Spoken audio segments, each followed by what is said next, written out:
तो चलो जी बच्चों, शुरुआत करते हैं क्लास 12th हिंदी की एक और बेहतरीन क्लास। आज के इस क्लास में हम आप सभी को बताएंगे हिंदी पद्य साहित्य का विकास। देखिए, आपके सामने यहाँ पर पूरा हिंदी पद्य साहित्य में हमको क्या पढ़ाना है वो पूरा मैं यहाँ पर लिख दिया हूँ। कई जगहों पर कुछ नहीं लिखा गया है, ऐसा सिर्फ इसलिए किया गया है ताकि आप मान लो कि आपको कुछ नहीं आता और हम भी अभी मान लेते हैं कि हमको कुछ नहीं आता। जो तरीके से ये मटेरियल परोसा जाएगा, अगर आपका कंसंट्रेशन शुरू से अंत तक बना रहे तो मुझे लगता है कि आप पूरी चीज़ों को समझ भी पाएंगे और याद तो कराने की पूरी गारंटी है। वीडियो पसंद आएगा तभी लाइक करिएगा, उसके बाद शेयर करिएगा। बिना किसी देरी की वीडियो की शुरुआत करते हैं। बच्चों, हमारा हेडिंग क्या है? हिंदी पद्य साहित्य का विकास। क्या? हिंदी पद्य साहित्य का विकास। पद्य का मतलब काव्य। जो काव्य साहित्य है जिसमें पद्य रचनाएं लिखी गई हैं, कविताएं लिखी गई हैं, उस साहित्य का विकास आज हम आपको पढ़ाने जा रहे हैं और उतना ही पढ़ाएंगे जितना आपके बोर्ड एग्जाम में पूछा जाता है और जितने से आपका काम बनेगा। बच्चों, हिंदी पद्य साहित्य का जो इतिहास है, उसका जो विकास है, वो पूरा 4 भागों में बांटा गया है। आपके पास हेडिंग है काल विभाजन। बच्चों, काल का मतलब होता है समय, विभाजन का मतलब बांटना। यानी हिंदी पद्य साहित्य का जो समय है उसको 4 भागों में बांटा गया है। पहला भाग, अरे यहाँ तो कुछ है ही नहीं, को बता रहा हूँ। दूसरा भाग, यहाँ भी कुछ नहीं है। तीसरा भाग, यहाँ भी कुछ नहीं है। चौथा भाग, यहाँ भी कुछ नहीं है। अच्छा, अब हम जो बताने जा रहे हैं उसको कायदे में सुन लो ताकि आपको अच्छे से याद हो जाए। देखिए, अगर आप किसी चीज़ का बंटवारा करते हैं, बांटते हैं, अगर वो समय है तो सबसे पहले वाला समय, सबसे शुरू वाला समय क्या होगा? शुरुआत, प्रारंभिक। और प्रारंभिक मतलब आदि बोलते हैं। यानी पहला जो काल होगा बच्चों, वो आपका क्या होगा? आदिकाल। क्या होगा? आदिकाल। बच्चों, पहला आपका जो हिंदी पद्य साहित्य का जो काल है वो क्या होगा? आदिकाल होगा बच्चों। क्या होगा? आदिकाल। ठीक, इसका एक और नाम है, इसका एक और नाम है वीरगाथा काल। क्या नाम है? वीरगाथा काल। बच्चों, वीरगाथा काल क्यों कहते हैं? यहाँ देखिए हेडिंग पड़ी हुई है ना, हम बताएंगे कि इसको वीरगाथा काल क्यों कहते हैं। दूसरा हमारा आता है बच्चों, ध्यान से समझिएगा। पहला तो हो गया, पुराना हो गया। उसके बाद दूसरा आता है भक्ति काल। क्या आ जाता है बच्चों? भक्ति काल। ठीक, और तीसरा आ जाता है आपका रीति काल। क्या आ जाता है? रीति काल। बच्चों, भक्ति काल को जो है एक और नाम से जानते हैं, पूर्व मध्यकाल। क्या? पूर्व मध्यकाल। अगला रीतिकाल को बोलेंगे उत्तर मध्यकाल। क्या? उत्तर मध्यकाल। तो ये हो गया। अब आप कहोगे कि भक्तिकाल को पूर्व मध्यकाल क्यों कहते हैं, रीतिकाल को उत्तर मध्यकाल क्यों कहते हैं? तो सुनिए, सबसे शुरू वाला शुरुआत को आदि बोलते हैं, इसलिए वो आदिकाल बना। उसके बाद यहाँ पर भी एक काल आएगा। इन दोनों के काल के बीच में जो काल है, समय है, वो मध्य है। अब मध्य में 2 ठे है तो एक पहले वाला होगा तो पूर्व हो जाएगा, एक बाद वाला, बाद को हिंदी में उत्तर कहते तो उत्तर हो जाएगा।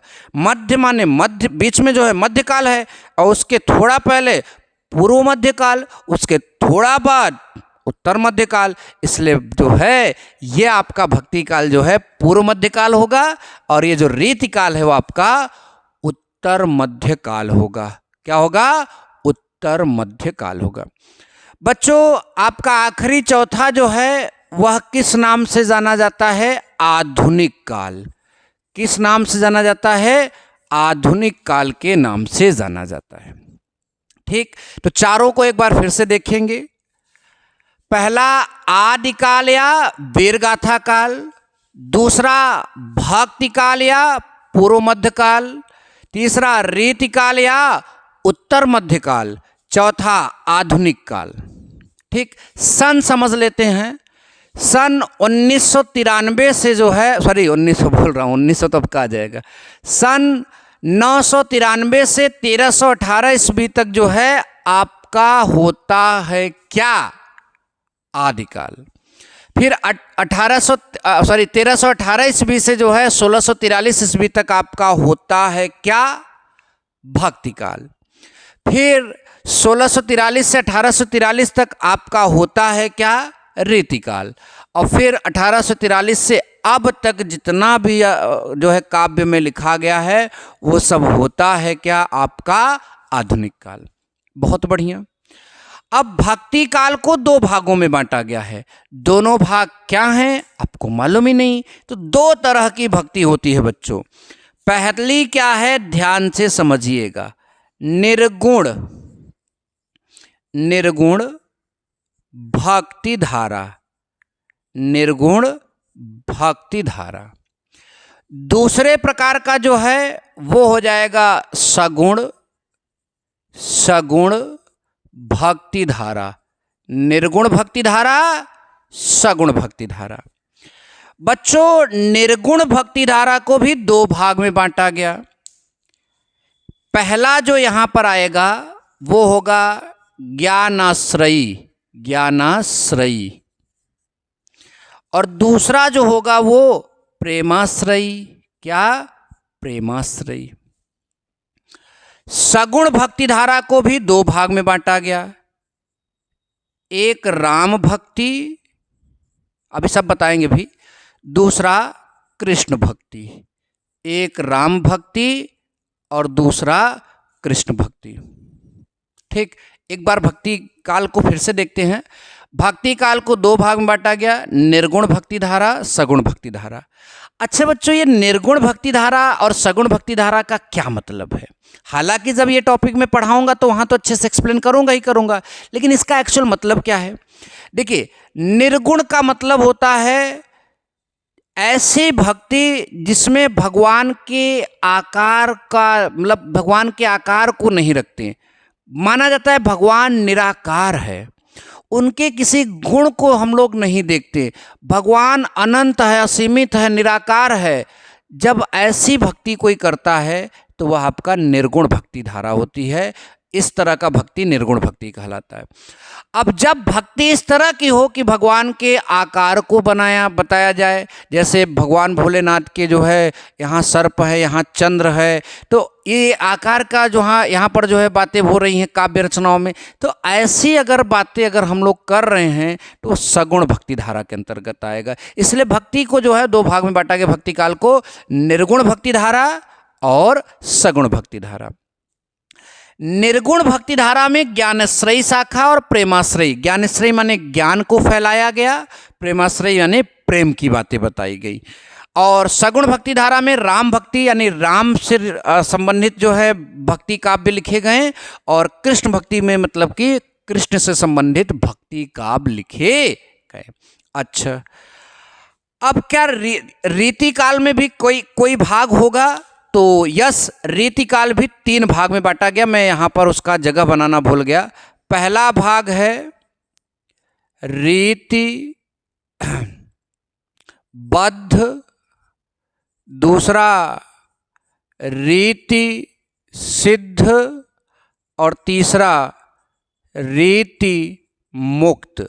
जब मैं ये रीति काल पढ़ाऊंगा तो वहां भी बताऊंगा। यानी रीति काल को तीन भाग में बांटा गया, रीतिबद्ध, रीति सिद्ध और रीति मुक्त। ये सब क्या है वो टॉपिक जब लाऊंगा तो वहां पर उस चीज को भी बता दूंगा। ठीक, आधुनिक काल जो है, जो 1843 से अब तक का है बच्चों, वो आधुनिक काल आपका जो है 5 भागों में बांटा गया। कितने भागों में? 5। वो मैं आपको यहाँ पर पूरा समझा रहा हूँ कि वो 5 भाग क्या है, आप नोट्स बना लीजिएगा। ठीक, आधुनिक काल को कई भाग में बांटा गया है, 5 भाग में बांटा गया है। किस काल को? आधुनिक काल को 5 भाग में बांटा गया है। ठीक, जिसमें से आपका पहला नंबर जो है, बच्चों ध्यान से समझिएगा, पहला नंबर जो है वो है भारतेंदु युग। ठीक, क्या बोला जाएगा? भारतेंदु युग। आधुनिक काल में पहला जो है भारतेंदु युग। दूसरा जो है वो आपका द्विवेदी युग माना जाएगा। क्या? द्विवेदी युग। बच्चों तीसरा जो है आपका वो आपका माना जाएगा छायावादी युग। चौथा जो यहाँ पर आएगा वो आपका माना जाएगा प्रयोगवाद। क्या? प्रयोगवाद। पांचवा जो आपका आएगा वो आपका प्रगतिवाद या फिर यहाँ पर नई कविता आप बोल सकते हैं, नई कविता। ठीक है, तो इस तरह से आधुनिक काल को हम लोग कई भाग में बांट देते हैं, इतना आप लोग ध्यान दीजिएगा। ठीक, शायद हमने यहाँ उल्टा लिख दिया है, प्रयोगवाद यहाँ पर आपका रहेगा, प्रयोगवाद। ठीक है, हाँ, प्रयोग बाद में करते हैं जो है, ये नई कविता वाले में ही आपका प्रयोगवाद आएगा, प्रगतिवाद इसके पहले हो जाएगा। ठीक, तो आधुनिक युग कितने भाग में बटा? 5। भारतेंदु युग, द्विवेदी युग, छायावादी युग और आपका प्रगतिवाद, उसके बाद प्रयोगवाद और नई कविता का युग आ जाता है। ठीक, तो पूरा बंटवारा हो गया। अब जो पहला वाला आदिकाल है उसके बारे में आज ही हमें पढ़ना है। ठीक है बच्चों, आदिकाल जब हमारा हेडिंग पड़ता है तो हम लोग हेडिंग डालते हैं अन्य नाम। तो आदिकाल का अन्य नाम याद करिएगा, अब एग्जाम में पूछा जाता है, चारण काल होता है। आदिकाल का अन्य नाम चारण काल। फिर संधि काल भी कहते हैं, बीज वपन काल भी कहा जाता है, प्रारंभिक काल भी इसको कहते हैं। तो ये आपका हो गया बच्चों कौन सा? आदिकाल का अन्य नाम। बच्चों आदिकाल की विशेषताएं देख लेते हैं, मतलब इस समय जो काव्य लिखा गया उसमें क्या विशेषताएं थी। तो पहला ऐतिहासिक ग्रंथों का वर्णन, यानी जो इतिहास से संबंधित ग्रंथ हैं उन ग्रंथों का वर्णन इस काल के काव्य में देखने को मिलता है। वीर रस की प्रधानता, क्योंकि इस समय राजा जब युद्ध करते थे तो उनकी वीरता के गुण जो है गाने के लिए कहा जाता था, लिखने के लिए कहा जाता था। तो लेखक और कवि जो हैं वो उनकी वीरता के बारे में लिखते थे, इसलिए यहाँ वीर रस की प्रधानता। और वीर रस की प्रधानता होने के कारण इसको वीर गाथा काल भी, यानी वीरता का गाथा गाओ, इसीलिए इसको वीर गाथा काल भी कहते हैं। रासो ग्रंथों की प्रधानता, रासो मतलब जो राजा के आदेश पर हो, रास आए उनको, ऐसे ग्रंथों की प्रधानता इस मतलब की काल में देखने को मिलती है। आश्रयदाता राजाओं की प्रधानता, यानी जो कवियों को आश्रय देते हैं, ऐसे मतलब कि आश्रयदाता राजाओं की प्रधानता या उनकी प्रसन्नता में जो है काव्य लिखे जाते थे। युद्धों का सजीव वर्णन, यानी जो युद्ध चलता था, भाई उस समय युद्ध होते थे तो युद्ध को जो देखता था कभी उसके बारे में लिखता था। तो युद्धों का सजीव वर्णन भी इस काल की प्रमुख विशेषता है। विशेषता याद करने की एक प्रमुख ट्रिक है, ए वीर आयु। ए वीर आयु आप ट्रिक बना लीजिए और उससे विशेषता याद करिए। ए माने ऐतिहासिक ग्रंथों का वर्णन, बी माने जो है वीर रस की प्रधानता, र मतलब रासो ग्रंथों की प्रधानता, आ मतलब आश्रयदाता राजाओं की प्रधानता, यू मतलब कि युद्धों का सजीव वर्णन। तो आई होप यहाँ तक का मैटर आप सभी को समझ में आ गया है। चाहे तो आप यहाँ तक का स्क्रीनशॉट ले सकते हैं और इसके बाद आपको भी लास्ट में जो है इस युग की बहुत ज़्यादा रचनाएं नहीं हैं, 8-10 रचनाएं हैं, बस आप उतना याद कर सकते हैं। वो रचनाएं आ रही हैं, आप उसको याद कर लीजिएगा। नेक्स्ट वीडियो में हम आप सभी का क्लियर कर देंगे भक्ति काल, और आपका भक्ति काल क्लियर होने के बाद आपकी तैयारी और बेहतर हो जाएगी। Thank you so much. जय हिंद, वंदे मातरम।